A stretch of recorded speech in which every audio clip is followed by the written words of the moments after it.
camarades peu d'Afrique, vous avez écouté discours guerrier, discours panafricain.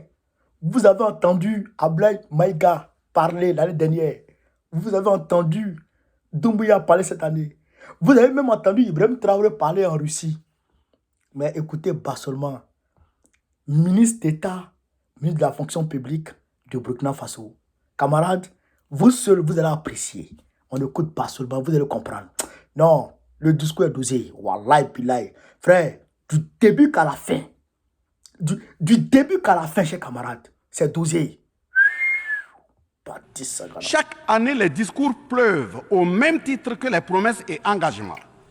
Les preuves de la dissonance entre les discours et les faits sur ces questions de principe contenues dans la charte de l'ONU, dont la justice, l'égalité, la dignité, l'intégrité, le droit à l'autodétermination, la souveraineté des États, l'inviolabilité du territoire et le respect du droit international sont ce qui se passe en Libye, dans le Sahel précisément sur le Niger et sur la crise entre la Russie et l'Ukraine. D'abord, en Libye, suite à cette catastrophe diluvienne, des milliers de voix ont été fauchées, des milliers de vies donc ont été fauchées, pour badigeonner nos consciences de tranquillité transparente. Chaque nation se précipite pour présenter sa compassion, sa solidarité.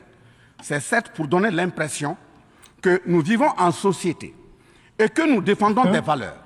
L'honnêteté intellectuelle le recommande et l'histoire des consciences nous reflète que nous devons présenter nos sincères excuses au peuple libyen pour avoir été, collectivement et individuellement, par passivité condamnable ou par complicité active et inacceptable, aux côtés des bourreaux qui ont été la première catastrophe anthropique en Libye. C'est cette catastrophe qui a mis la Libye à genoux en la saccageant et tuant son guide avant que les eaux de déluge ne viennent l'endeuiller davantage. Et malheureusement, à la tête de cette catastrophe humaine était l'ONU sous la résolution 1970. Et le silence coupable voit la complicité de la CEDEAO et de l'Union africaine. Cette macabre intervention, avec la France de Nicolas Sarkozy en tête, a liquidé le guide libyen, le colonel Muammar Kadhafi, le 20 octobre 2011. Si les condoléances au peuple libyen avaient un minimum de bon sens et sans hypocrisie, cette diplomatie macabre n'aurait jamais lieu autour du cas du Niger pour y créer une Libye bis. Ensuite, pour preuve que les relations internationales sont teintées d'une haute hypocrisie diplomatique, dénudées de conscience, de morale, de dignité, d'intégrité, de justice, donc de paix, ce sont encore les mêmes gesticulations dans un aliment scandaleusement mortifère qui s'agitent comme des fauves autour de leur proie blessée pour la dévorer. Aujourd'hui, nous avons fait le constat malheureux que, contrairement au discours de profession de bonne foi prononcé à cette tribune de l'ONU, invitant au respect de la charte de l'ONU et du droit international, les dirigeants représentant le peuple frère du Niger ont été pratiquement interdits d'accès au siège des Nations Unies. Le Burkina Faso condamne fermement cette manœuvre sordide qui relève de pratiques moyenâgeuses. Cela ne peut évidemment se faire que par des esprits en perte de valeurs essentielles pour toute vie harmonieuse en société. De ce fait, nous renchérissons pour dire que l'ONU ne doit en aucun cas être un instrument dans les mains d'un quelconque pays. Les leaders panafricanistes qui se sont battus pour l'unité africaine, nos grands-parents qui sont tombés dignement sous les balles assassines des colons, les dignes fils africains qui se sont sacrifiés pour l'honneur sur le continent et qui ont lutté férocement contre la traite négrière et le néocolonialisme, ont eu leur sommeil de guerriers perturbé pour avoir entendu qu'une poignée d'enfants égarés de l'Afrique tiennent le Niger telle une boule de coton à l'envahisseur afin qu'il y mette le feu. Oui, cher continent africain, une poignée de tes enfants a décidé de t'humilier et de te vilipender à travers le mensonge éhonté d'État, en commençant par le Niger. Par conséquent, je lance un appel vibrant et solennel au peuple sénégalais, béninois, nigérien, ghanéen, tchadien, ivoirien, comorien, bissau-guinéen et tous les peuples d'Afrique à se mobiliser davantage dans la fraternité et la solidarité africaine afin d'éviter que les impérialistes mettent le feu au Niger, comme le cas de la Libye. Monsieur le Président, Monsieur le Secrétaire général, distingué personnalité, j'insiste à cette tribune de l'ONU et devant le monde entier que la CEDEAO, l'Union africaine et l'ONU doivent impérativement se muer en des organisations véritables des peuples en lieu et place de structures d'une minorité de chefs d'État. Elles ne doivent pas être utilisées et instrumentalisées pour déstabiliser des pays frères en assassinant leurs leaders.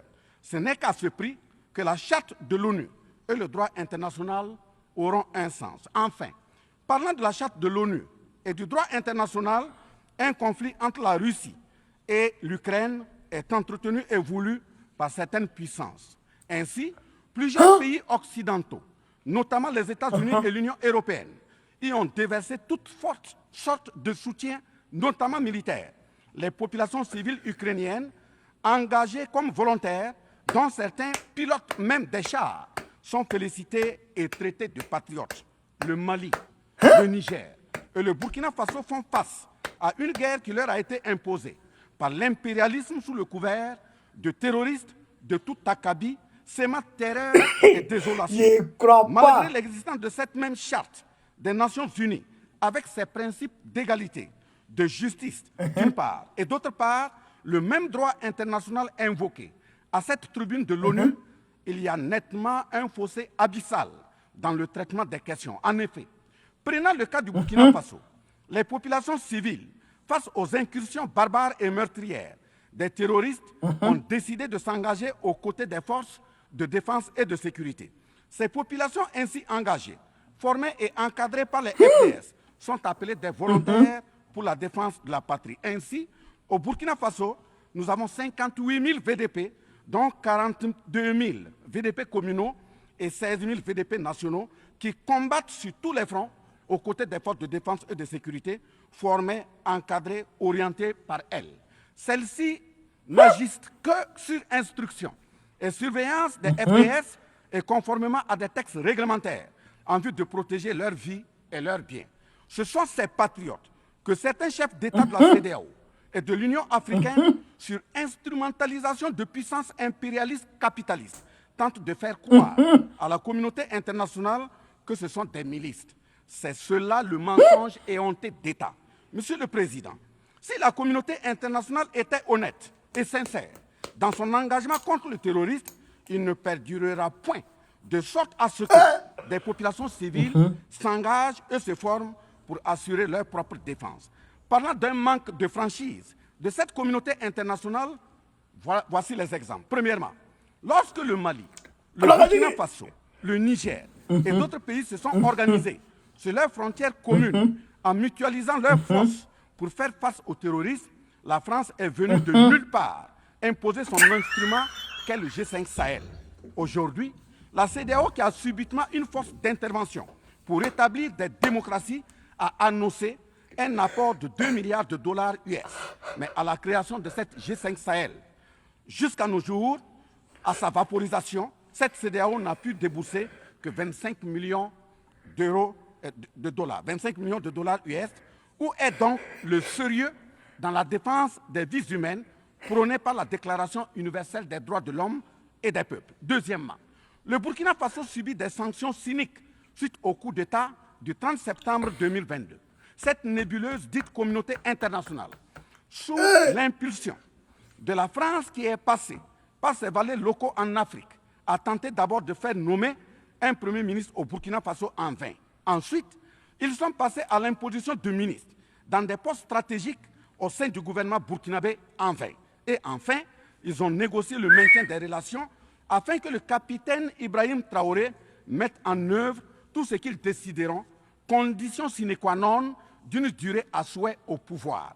L'ayant aussi refusé, au nom de l'intérêt supérieur de son peuple, une avalanche de mesures répressives, de menaces, de tentatives de coup d'État, manœuvres immorales sont en élaboration dans des laboratoires criminels. Et malheureusement, toutes ces manœuvres et missions macabres sont pilotées en marionnettes téléguidées par des personnages de couloir présidentiel africains. C'est ainsi que même Cette fameuse initiative d'Accra, sans le Mali, n'a pas fait long feu. Troisièmement, en plus des coupures d'aide, d'annulation de conventions de formation de nos forces de défense et de sécurité, nous assistons au blocage de notre matériel militaire, commandé avec la sueur de nos compatriotes, toujours sous l'impulsion de la France. En exemple, pour les vecteurs aériens nécessaires pour le contrôle et la défense du territoire, nous avons eu un contrat avec le Brésil, dont la licence d'armes devait provenir de la Belgique et le système de navigation de tir ainsi que des caméras des États-Unis d'Amérique, puis un moteur du Canada. Ces moyens sont aujourd'hui fallacieusement et cyniquement bloqués. Vous parlez de défense des droits humains à cette tribune de l'ONU. Je vous invite donc à nous livrer incessamment nos armes pour la défense et la protection de nos populations meurtries. En tout état de cause, vous êtes solennellement saisis. Et si rien n'est fait, l'histoire vous tiendra responsable de non-assistance à personne en danger.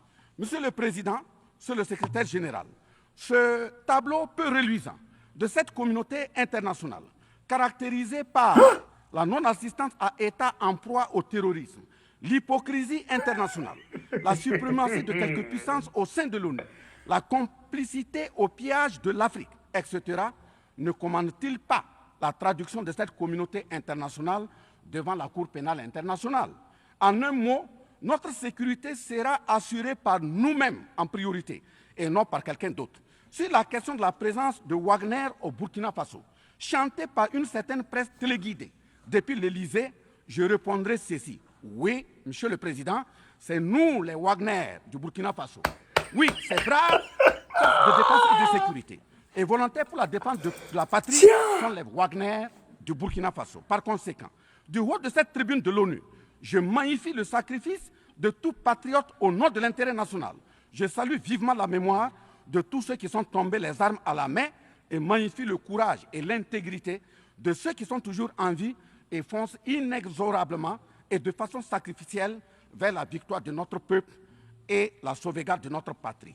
Au lieu de nous aider à arrêter cette saignée humaine, ce sont des accusations fallacieuses, des mensonges éhontés d'État, englobés dans une diplomatie d'hypocrisie et des menaces voilées pour nous indiquer des partenaires à fréquenter et des conduites à tenir. Nous disons non.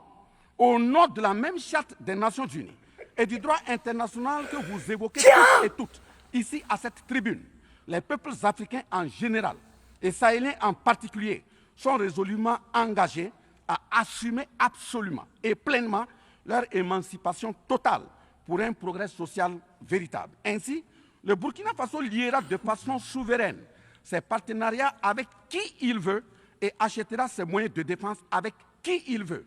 Qu'un pays s'appelle Russie, Iran, Turquie, Azerbaïdjan, Cuba, Nicaragua, Corée du Nord, le Burkina Faso y achètera et y vendra librement ses produits sans intermédiaire, encore moins une autorisation de qui que ce soit. Et cela advienne que pourra.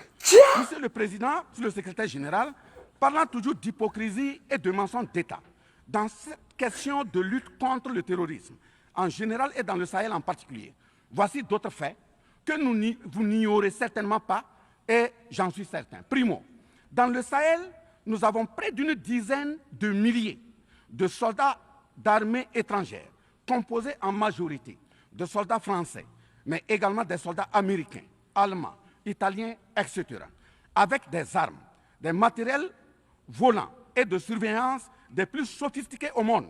Et malgré tout, personne ne voit des colonnes de centaines de terroristes se déplacer pour aller servir la désolation et la mort, souvent avec des armes inimaginables. Au Mali, au Niger et au Burkina Faso, il n'y a ni usine de fabrique d'armes, ni de munitions. Qui recrute donc ces terroristes? Qui les entraîne? Qui les dote en permanence? Qui les nourrit et avec quels moyens?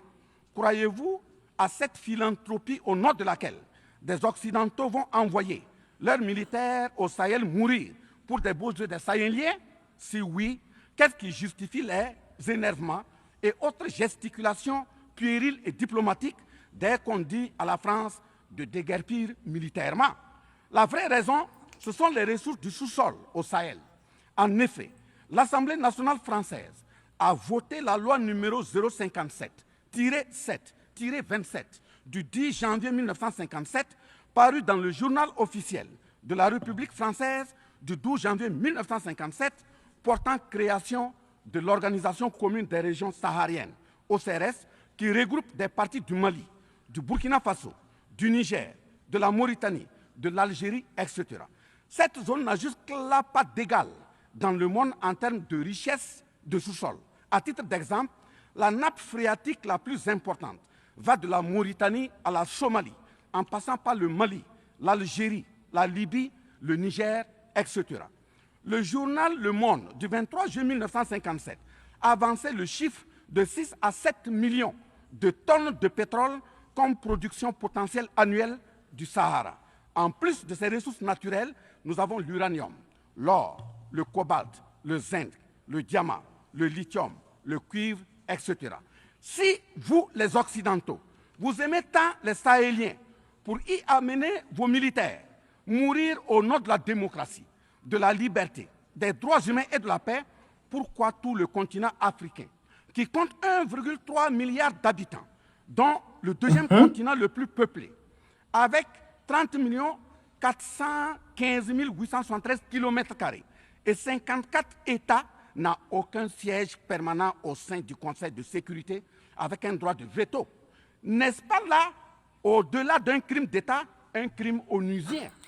Donc, acte aux mentions diplomatiques grossiers consistant à dire que ces puissances impérialistes viennent au Sahel pour défendre la démocratie et des droits humains. Parlant de droits humains, je vous rappelle que la première charte au monde sur cette question de droits humains de l'homme est bien celle de Kouroukan Fougan de 1236 au Mandé actuel Mali.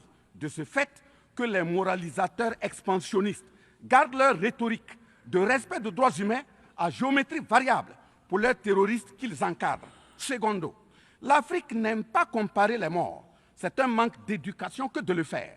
Par conséquent, je m'incline respectueusement sur la mémoire de toutes les nationalités ayant perdu la vie en Afrique en général et au Sahel en particulier. Ainsi, sur les sorties hasardeuses, condescendantes et malheureuses du président de la République française Emmanuel Macron, et qui frise souvent le ridicule, tout en se glorifiant d'une hypothétique condescendance sur les peuples africains, je m'impose le devoir de lui faire un petit cours d'histoire sur sa propre histoire. Voilà pourquoi les salles de classe sont faites pour que les enfants apprennent les cours et grandissent bien, que de s'adonner à autre chose, au risque de se perdre à jamais. Mais pour commencer, je précise qu'aucun peuple africain ne s'est opposé au peuple français. Il n'y a pas donc de sentiment anti-français en Afrique. Il n'y en aura jamais du fait de notre légendaire hospitalité et amour du prochain.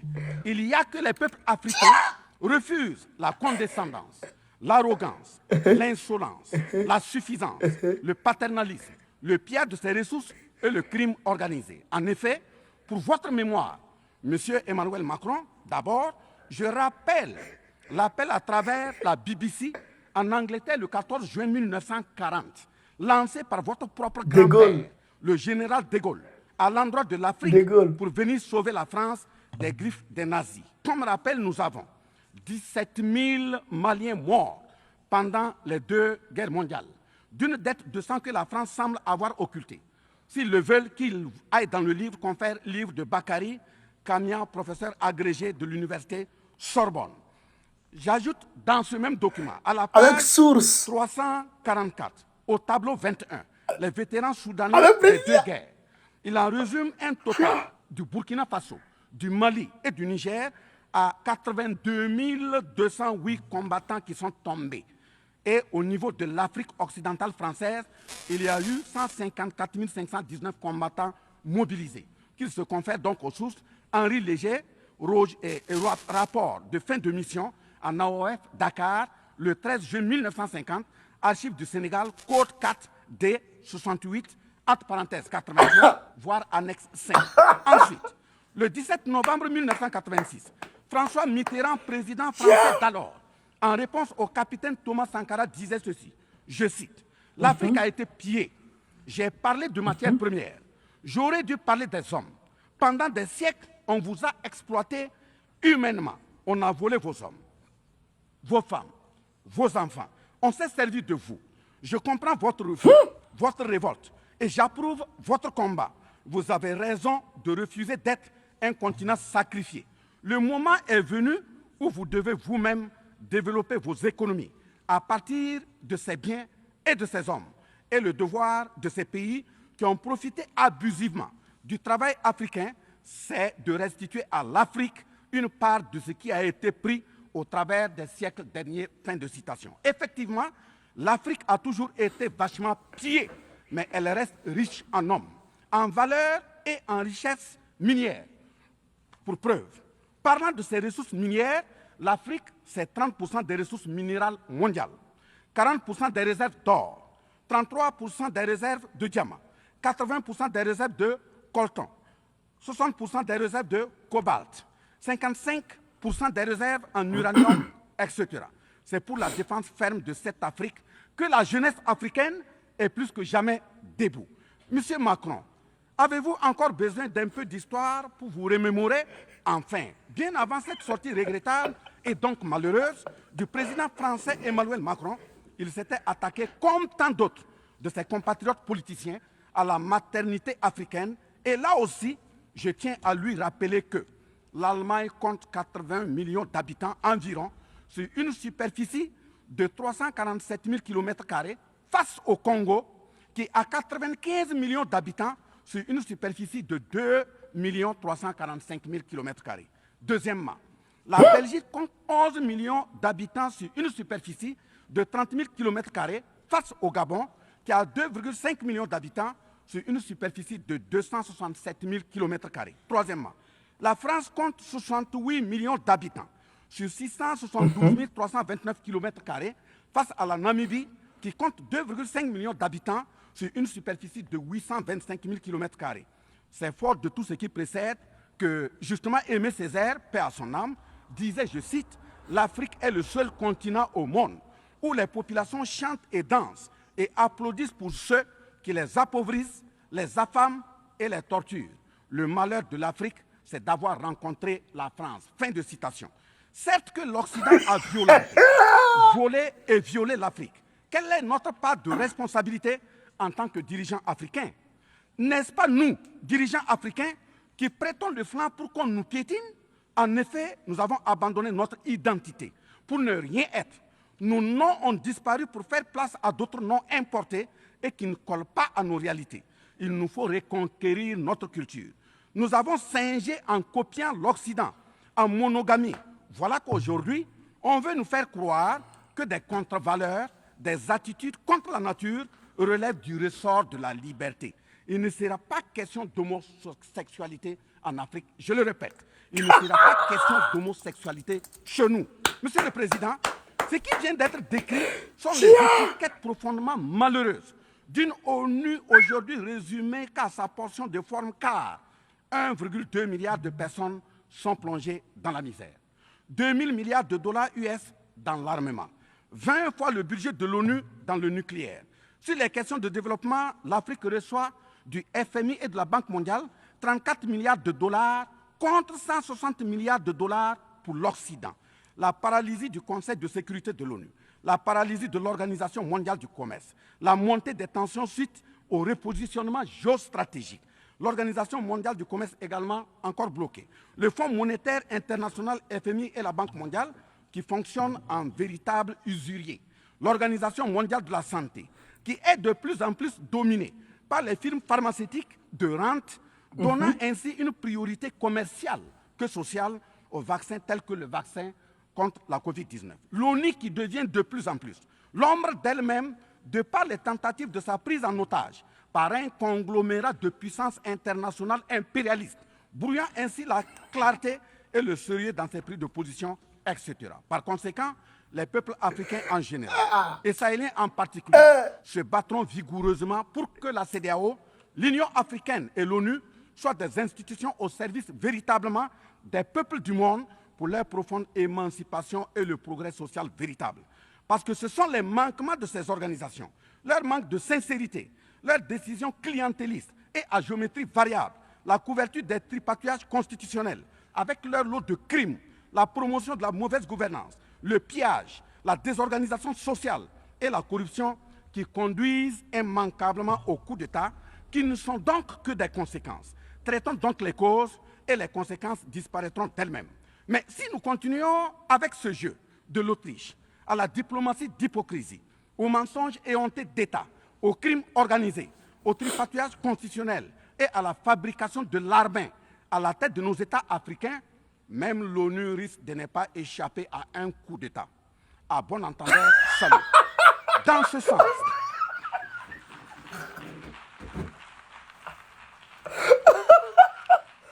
ce sens, et afin de prendre leur destin en main, le Mali, le Niger et le Burkina Faso ont signé l'Alliance des États du Sahel, en abrégé AES.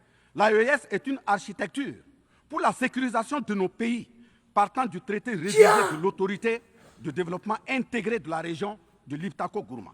Prenant en compte la situation sécuritaire et surtout le manque de franchise dans le partenariat, il s'agit de compter sur nos propres ressources en recherchant la mutualisation de nos moyens et à œuvrer à faire disparaître les discontinuités dans les espaces de manœuvre opérationnels. Monsieur le Président, je vous signifie avec force et fermeté, dans une haute et intelligible voix que, primo, nous, peuple africain, sommes foncièrement démocrates. Pour preuve, notre attachement à la dignité humaine transcende la démocratie.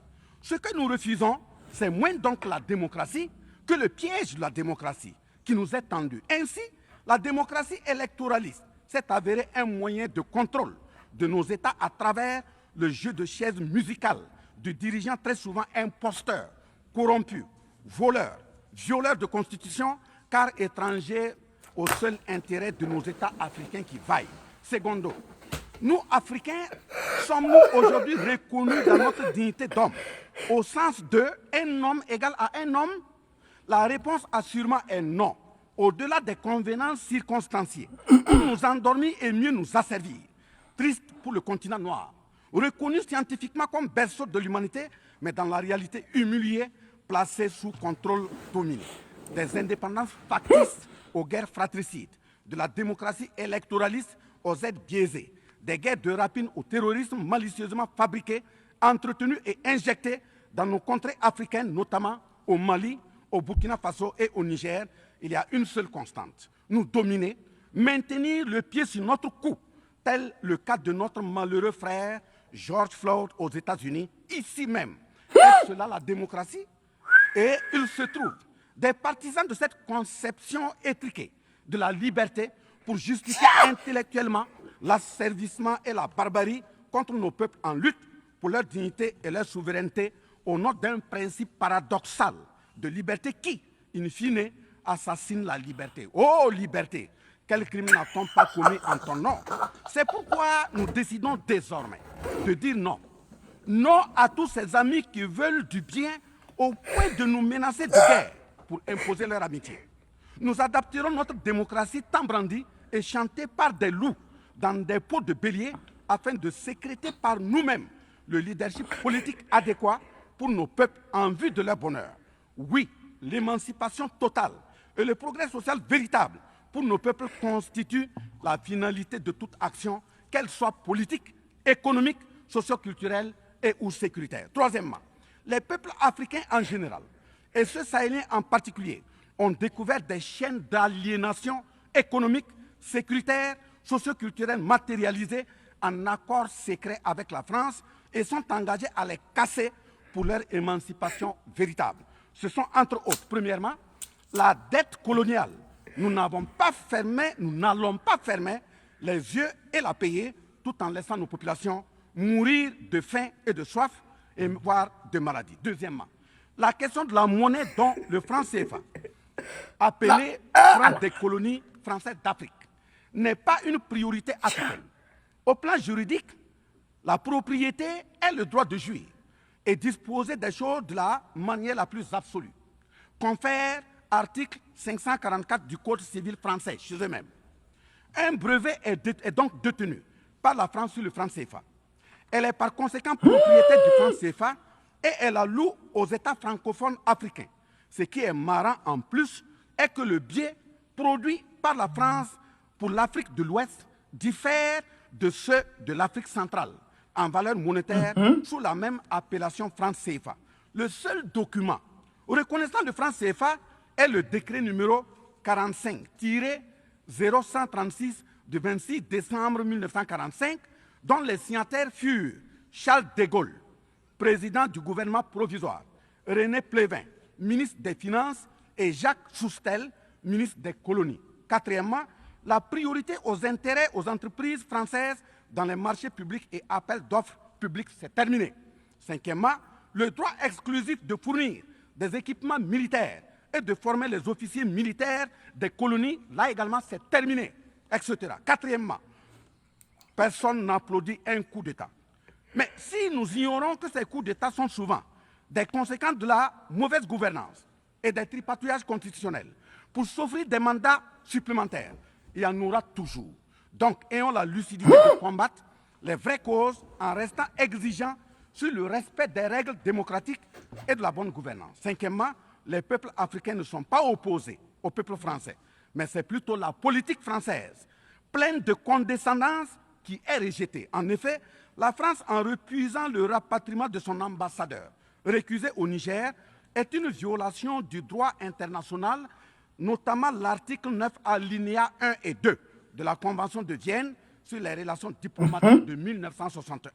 En décidant de l'interdiction des artistes du Burkina Faso, du Mali et du Niger en France, c'est une méconnaissance très grave de la portée culturelle en tant que moteur d'équilibre familial, communautaire, voire national. L'artiste est un médecin du psychique, même à distance. En déclarant qu'ils ne veulent pas de chômeurs, de migrants, de voleurs, etc. en France, nous en Afrique en général, et au Sahel en particulier, ce sont les producteurs de chômeurs et de voleurs via le pillage cynique de nos ressources que nous ne voulons pas.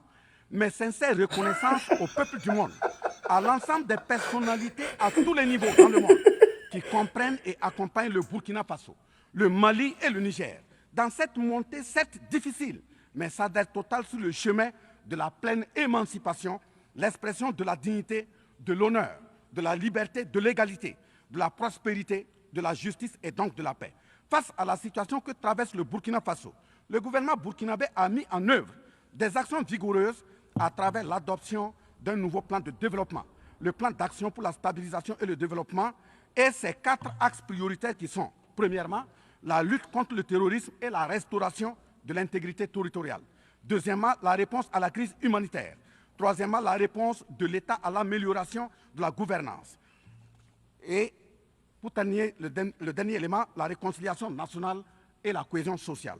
Ces efforts visent à offrir à la population burkinabé de meilleures conditions de vie, tout en saluant l'ensemble des partenaires à travers le monde qui nous accompagnent.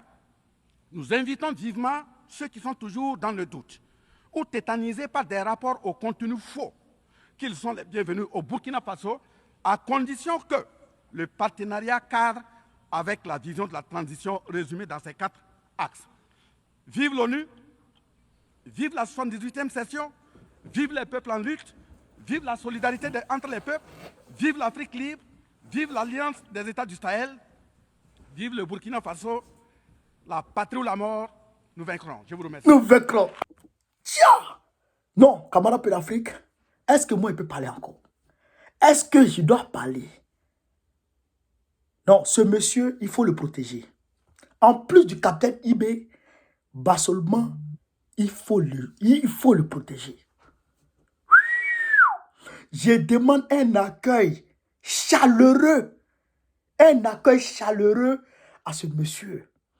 J'appelle le peuple de Burkina Faso à se mobiliser comme un seul homme pour réserver un accueil chaleureux à ce monsieur-là. Il faut au moins 1 million d'hommes dans les rues du Burkina Faso pour accueillir Bassolement.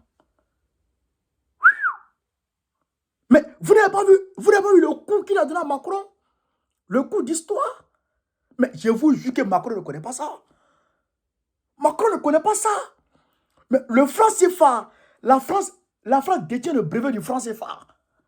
Mais qui a signé, frère, le décret portant création du franc CFA? Frère, non mais il a tout détaillé, le général de Gaulle et consorts. Patti Sankara. Non, Bassolement, Tu es fort. Tu es fort, mon frère, tu es fort. Et il maîtrise l'histoire. Il dit, l'ONU n'est pas loin d'un coup d'État. Il dit, l'ONU même va subir un coup d'État. Non. Et il dit, l'ONU est complice même. C'est-à-dire que de la mort de Kadhafi. Frère, non, pas seulement il a parlé. Il a parlé, il a parlé. Et ce qui m'a fait plaisir, c'est qu'il a dénoncé le fait qu'on n'ait pas laissé l'accès des Nations Unies au Niger. Mais je pense que ceux qui ont commandité ça pensaient que, eh bien, la voix du Niger n'allait pas se faire entendre. Mais là, Barcelone a résumé tout. Il a tout résumé. Il a résumé la Seigneur. Il a résumé pour le Niger. Il a résumé pour le Mali. Il a résumé en même temps pour le Burkina Faso. Bon, je pense que le Mali va faire mieux. Mais ça là, plus de 30 minutes de discours, c'est historique. C'est historique. Pas seulement, je suis au garde à vous, mon gars. Je suis au garde à vous. Je suis au garde à vous. Ça, je vais écouter encore, écouter, réécouter. Ça a donné musique dans mon oreille. Vive l'Afrique libre, vive le panafricanisme, vive tous les